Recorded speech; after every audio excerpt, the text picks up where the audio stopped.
Série 2. Áudio Conhecimento. Felinos Despertar Cristal. Série 2.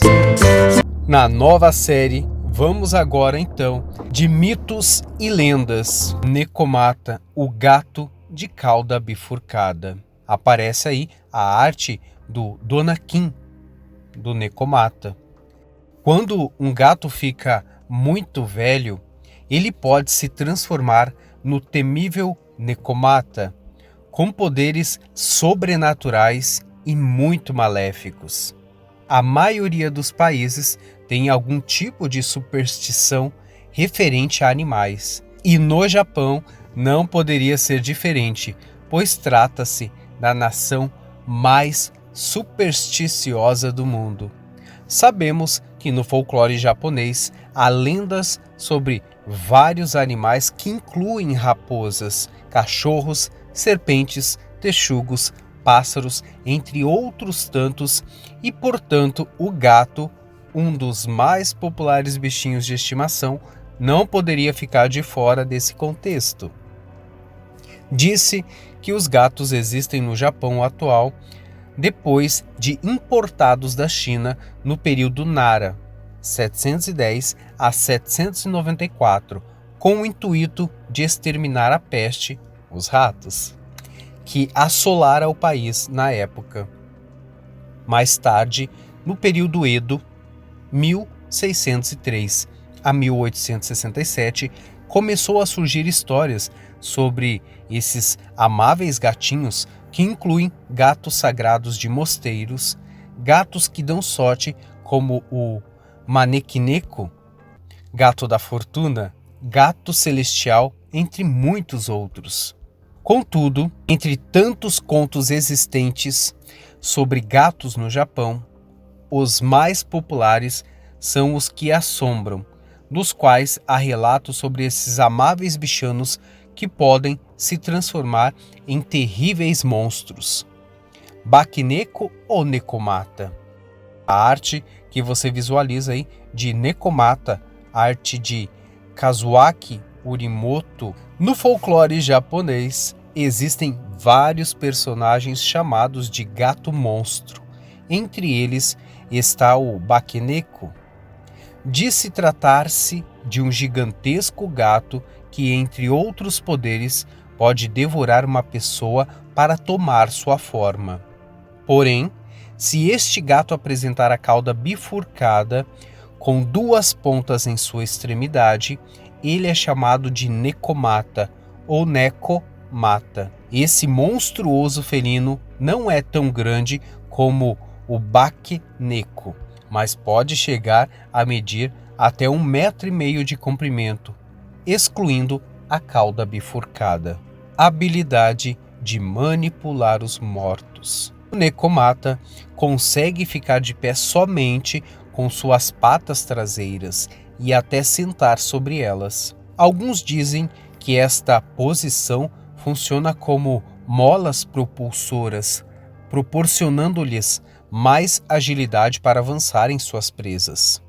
Acreditam ainda que ele tem o poder de ressuscitar e manipular os mortos como marionetes, e de vez em quando até dançar com eles como um par de exímios dançarinos. Uma de suas maiores maldades é manipular o morto, fazendo-o entrar nas casas para aterrorizar a família dos mortos ressuscitados, envolto em chamas. Muitas de suas lendas o retratam com o corpo envolto em chamas em suas extremidades, patas, rabos e orelhas. Tal feito o faz parecer um verdadeiro demônio. Necomata em chamas, a representação que você vê de Mystical Stories. Sua maldade não tem limite, principalmente quando o Necomata faz um cadáver queimar como bola de fogo. Manipulando-o para que ande sozinho com o corpo ardendo em chamas pelas ruas, sempre na madrugada, com o intuito de perturbar os humanos. Mediante isso, os japoneses adquiriram o costume de associar o Nekomata a estranhos incêndios com ocorrências inexplicáveis, principalmente se no local houver a incidência de que ali existiam gatos velhos. Isso porque, em vários livros antigos, há relatos de que tanto gatos domésticos como gatos de rua podem se transformar em Nekomata quando ficam muito velhos. Origem da cauda bifurcada. Existem várias histórias que narram como surgiu a cauda bifurcada de Nekomata. Uma delas envolve um guerreiro samurai que era atormentado por bolas de fogo. Todas as noites, em seu quarto. Olha que interessante. A história narra que um certo dia, a esposa do samurai descobriu um gato escondido em seu jardim, disfarçado com suas vestes.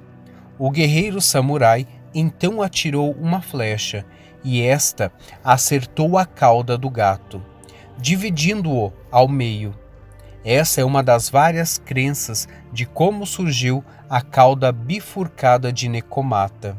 No livro Yamato Kaiki, Histórias Misteriosas do Japão, escrito por um autor desconhecido em 1708, narra sobre a casa assombrada de um rico samurai, onde os habitantes testemunharam várias atividades paranormais. Tentando acabar com os eventos fantasmagóricos, o samurai convocou incontáveis monges, sacerdotes e evocadores com poderes místicos de afastar yokais, criaturas sobrenaturais, mas nenhum deles conseguiu localizar a fonte do terror. Um dia, porém, um dos servos mais leais viu o gato envelhecido de seu mestre carregando em sua boca de shikigami, espécie de conjuração de espíritos que dá o poder de possuir pessoas e manipulá-las, com o nome do samurai impresso nele. Ao ver tal cena horripilante, o servo atirou imediatamente uma flecha sagrada e atingiu o gato na cabeça. A criatura imediatamente caiu morto no chão. Foi quando todos puderam ver que o animal tinha uma cauda que se dividia em duas e, portanto, havia se tornado um Nekomata. Com sua morte, as atividades paranormais terminaram. Histórias misteriosas semelhantes sobre encontros com Nekomata aparecem em livros como Taihei, coleção de 100 contos de fadas escritos por Izuki em 1723.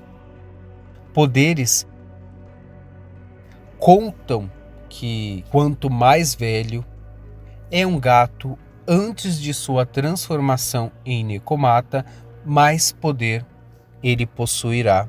Você vê aí essa ilustração na sua tela de Nekomata, muito mais poderoso e malévolo do que a maioria dos gatos monstros. O Nekomata tem poderes de necromancia e, ao ressuscitar os mortos, os controlará com danças ritualísticas, gesticulando com a pata e o rabo, fazendo com que reajam ao seu comando como se fossem marionetes, para se vingar daqueles que o maltrataram quando era gato, ou simplesmente, em um ato de pura maldade, o Nekomata gosta de assombrar os humanos com que os parentes falecidos os visitem ou visitassem após ressuscitados.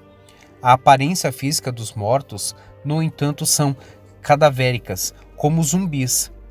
Essa maléfica criatura também gosta de fazê-los dançar e, por vezes, o explodem em bolas de fogo. Alguns contos afirmam que os Nekomata são demônios que também têm poderes de assumir a forma humana, geralmente aparecendo como muitas mulheres idosas e busca de ajuda, e assim atrair pessoas inocentes para fazer maldades com elas. Origem: na mitologia chinesa, o Nekomata aparecem em registros descritos em livros anteriores ao surgimento dessas criaturas no folclore japonês.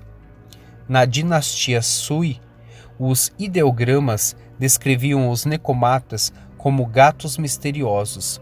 Na literatura japonesa, o Nekomata apareceu pela primeira vez no livro registro chamado Meigetsuki, compilado por Fujiwara no Teika, no início do período Kamakura, 1192-1333, na época do início Tenpuku, 1233, em Nanto, agora nomeadamente província de Nara, no centro-leste do Japão. É dito que, nesta época, na então Nanto, um bando de Nekomata invadiu a cidade.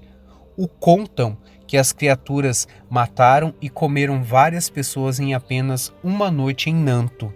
Neste episódio, os gatos maléficos foram descritos nos registros como bestas vindas da montanha. Aí aparece a ilustração de Sol Aspiros do Nekomata. Mediante tantos registros de comportamentos e atos bizarros escritos em vários registros, desde tempos antigos, os Nekomatas são considerados criaturas diabólicas. Superstição: os japoneses, reconhecidamente como um povo extremamente supersticioso, mas há alguns inacreditavelmente crédulos quanto à lenda sobre gatos velhos.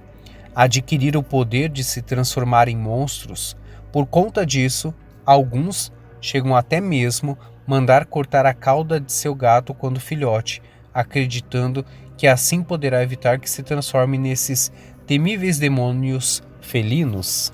Nekomata atual: como muitas criaturas do folclore japonês, nos tempos modernos o Nekomata é descrito como kawaii, fofo, e está muito distante da besta feroz e devoradora de gente no período Kamakura. Provavelmente o personagem Kirara da série de anime e mangá Inuyasha é o que mais se assemelha ao Nekomata. Há ainda vários personagens de franquias famosas que foram inspiradoras neste velho felino, tais como em Pokémon e Naruto. Matatabi, mais conhecida como Nibi, duas caudas, uma das 9 bijus do anime, aparece aí a reprodução por Maria Rosa. Essa é uma reprodução do mundonipo.com. E eu aguardo você no próximo capítulo desta série, aqui no canal Felinos Despertar Cristal.